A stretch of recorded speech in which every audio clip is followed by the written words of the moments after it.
I was 18 years old when I got married. I belonged to a very conservative family, a Baloch family, where good daughters never say no to their parents. My father wanted me to get married, and all I said was, if that makes you happy, I will say yes. And of course, it was never a happy marriage. Just about after 2 years of getting married, about 9 years ago, I met a car accident. Somehow my husband fell asleep and the car fell in the ditch. He managed to jump out, saved himself. I'm happy for him. But I stayed inside the car and I sustained a lot of injuries. The list is a bit long. Radius ulna of my right arm were fractured. The wrist was fractured. Shoulder bone and collarbone were fractured. My whole rib cage got fractured. But that injury that changed me and my life completely was the spine injury. Many people came to rescue. They gave me CPR. They dragged me out of the car. And while they were dragging me out, I got the complete transection of my spinal cord. Those 2.5 months in the hospital were dreadful. I was at the verge of despair. One day, doctor came to me and he said, well, I heard that you wanted to be an artist, but you ended up being a housewife. I have a bad news for you. You won't be able to paint again. Next day, doctor came to me and said, your spine injury is so bad, you won't be able to walk again. I took a deep breath and I said, it's all right. Next day, doctor came to me and said, because of your spine injury and the fixation that you have in your back, you won't be able to give birth to a child again. That day, I was devastated. I started to question my existence. Why am I even alive? So what kept me going was, one day I asked my brothers, I know I have a deformed hand, but I'm tired of looking at these white walls in the hospital and wearing these white scrubs. Bring me some colors, bring me some small canvas. I want to paint. So the very first painting I made was on my deathbed, where I painted for the very first time. What an amazing therapy it was. Without uttering a single word, I could paint my heart out. I could share my story. People used to come and say, what lovely painting, so much color. Nobody could see the grief in it. Only I could. And that day I decided that I'm going to live life for myself. I am not going to be that perfect person for someone. I am just going to take this moment and I will make it perfect for myself. That I'm going to fight my fears. So I wrote down one by one all those fears. And I decided that I'm going to overcome these fears one at a time.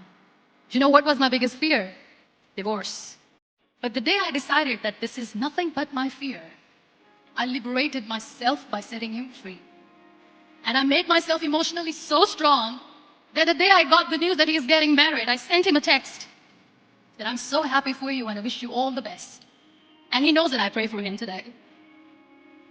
Number 2 was, I won't be able to be a mother again. And that was quite devastating for me. But then I realized there are so many children in the world, all they want is acceptance. So there is no point of crying, just go and adopt one. And that's what I did.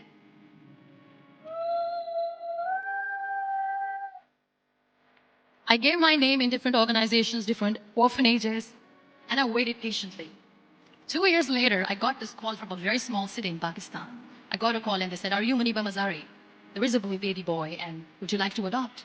I could literally feel the labor pain. I said, yes, yes, I am going to adopt him. I am coming to take him home. And that day, I was 2 days old, and today he's 6. You know, when you end up being on the wheelchair, what's the most painful thing? People think that they will not be accepted by the people because we, in the world of perfect people, are imperfect. So I decided to appear more in public. I started to paint.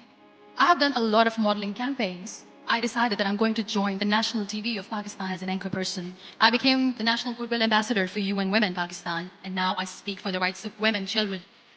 I was featured in BBC 100 Women for 2015. I'm one of the Forbes 30 under 30 for 2016. So when you accept yourself the way you are, the world recognizes you. It all starts from within. We have this amazing fantasy about life. This is how things should work. This is my plan. It should go as per my plan.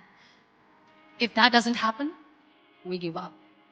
I never wanted to be on the wheelchair. Never thought of being on the wheelchair. This life is a test and a trial, and tests are never supposed to be easy. So when you're expecting ease from life, and life gives you lemons, then you make the lemonade, and then do not blame life for that. It is okay to be scared. It is okay to cry. Everything is okay, but giving up should not be an option. They always say that failure is not an option. Failure should be an option, because when you fail, you get up, and then you fail, and then you get up, and that keeps you going. Embrace each and every breath that you are taking. Celebrate your life. Live it. Don't die before your death. Real happiness lies in gratitude. So be grateful, be alive, and live.